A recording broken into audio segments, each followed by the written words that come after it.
Hey everyone, the August 25th meeting of the Southern Nevada Tourism and Infrastructure Committee completed without an action, as I explained to you would be the case a few days ago when a number of people said, oh, you're wrong, Zinni. Once again, I'm not wrong. This time, the meeting focused on the stadium workshop, and the Raiders produced drawings of their proposed stadium that would be partially financed by Las Vegas Sands with real estate assistance from Majestic Realty and financial assistance as well, and settled on two sites. One, the Bali High site right next to the airport that Southwest says they don't want, and yet there are people who are convinced that's the right site for what the Raiders say that they need. I still question that. And the second site is on Russell Road, further away from the airport. I've said it before and I'll say it again. Anyone that believes the Bali High site will stay without FAA or airline opposition is absolutely stuck on stupid. There is no reason to politically challenge anybody when there are so many different opportunities and ways to do a stadium project. That said, the Raiders have the home that they have always had in Oakland, and a number of people willing to work with them on building a stadium in Oakland and are already doing that. The Raiders are aware of that. They should just focus on Oakland. But I digress. Back to the SNTIC.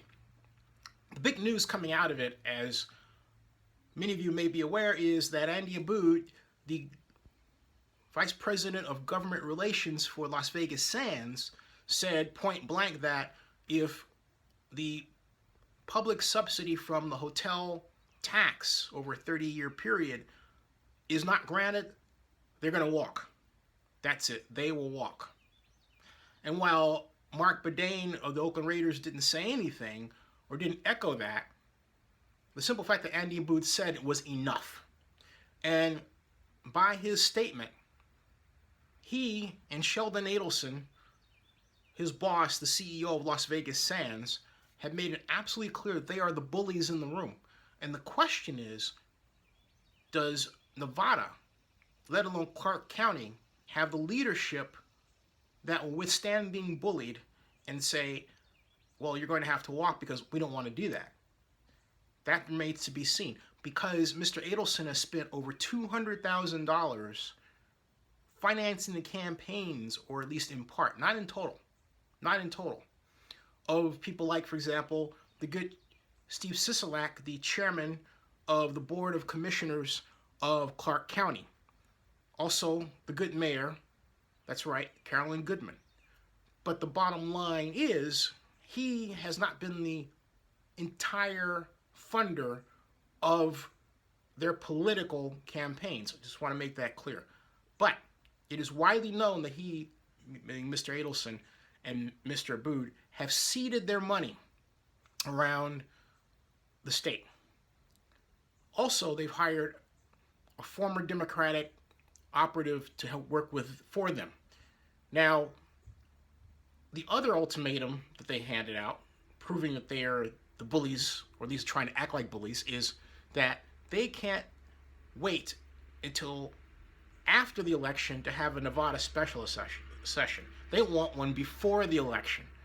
My God, these guys must be absolutely convinced they can drug everybody in the room before the election and have them vote for a $750 million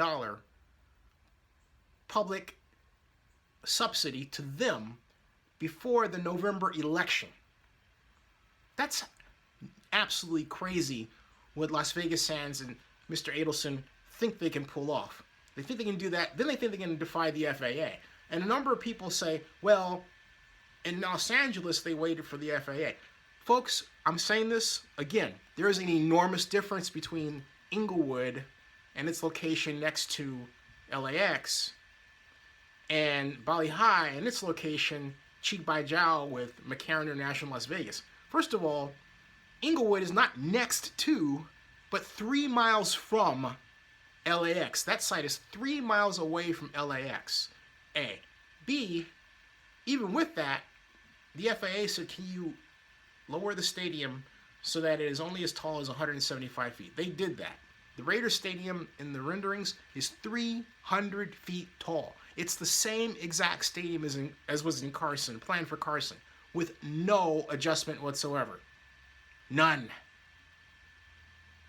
Again, just saying. And the reason why I act this way, folks, is because as a person with a background in urban planning and architecture and politics, first of all, you design a facility that is not only right with its surroundings, but also with its politics. And politics is the art of compromise. The people involved here with the Raiders are showing no desire to compromise on anything. And therefore, what generally happens when you act like that is you come away and you get nothing. Absolutely nothing.